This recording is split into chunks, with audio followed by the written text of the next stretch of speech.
তাহলে ক্লাস 10-এর life science, class 10-এর লাইফ সায়েন্স মাধ্যমিকের জীবন বিজ্ঞান দ্বিতীয় অধ্যায় জীবনের প্রবমানতা। জীবনের প্রবমানতা তোমরা সবাই খুব মন দিয়ে শোনো আর লেখো, আর সবাই কিন্তু সাবস্ক্রাইবটা কিন্তু দিয়ে দিও। সবাই কিন্তু বেল আইকনটা প্রেস করো, আর সবাই সাবস্ক্রাইবটা কিন্তু মনে করে দিয়ে দিও। তাহলে শুরু করছি। ক্রোমোজোমের দুটি কাজ লেখো।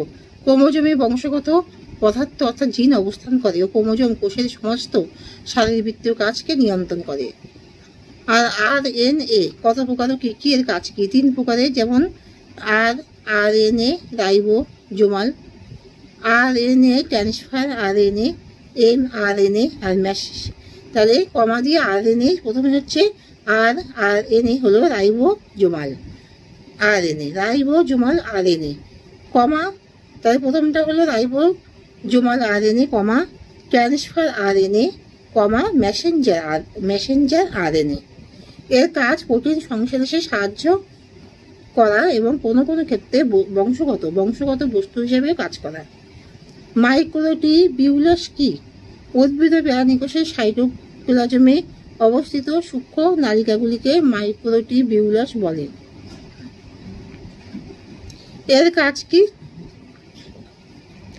জল আয়ন পরিবহন করে ও কোষ বিভাজনের সময় বেমতত্ত্ব ও অ্যাস্টার গঠন করে। একটি সপুষ্পক উদ্ভিদের পাতার কোষে ক্রোমোজোম সংখ্যা 18 হলে তার শস্যে ও জলন কোষে ক্রোমোজোমের সংখ্যা কত হবে? পাতার কোষ ডিপ্লয়েড 2n = 18, জলন কোষ ক্রোমোজোমের সংখ্যা n = 9m, শস্যের ক্রোমোজোমের সংখ্যা 3n = 3 × 9 = 27। ফিনোটাইপ ও জিনোটাইপ কাকে বলে? কোনো জীবের বৈশিষ্ট্যবলীর বাহ্যিক প্রকাশকে ওই জীবের ফিনোটাইপ এবং জিন সংযুক্তির দ্বারা নির্ধারিত বৈশিষ্ট্যকে তার জিনোটাইপ বলে। মিওসিস কোষ বিভাজনকে হ্রাস বিভাজন বলে কেন?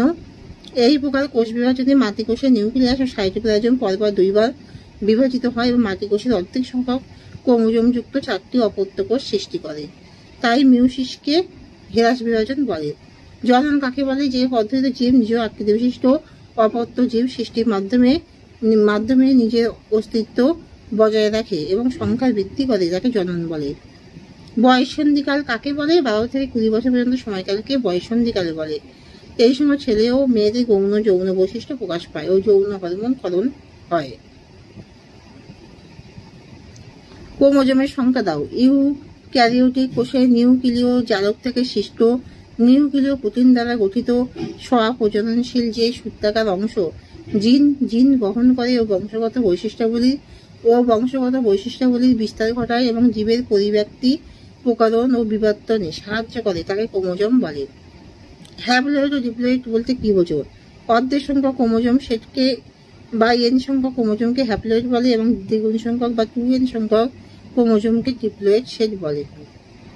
ডিএনএ দুটো কাজ কি? বংশগত বৈশিষ্ট্য ধারক ও বাহক হিসেবে কাজ করে, আর ORNA ও প্রোটিন সংশ্লেষ করে।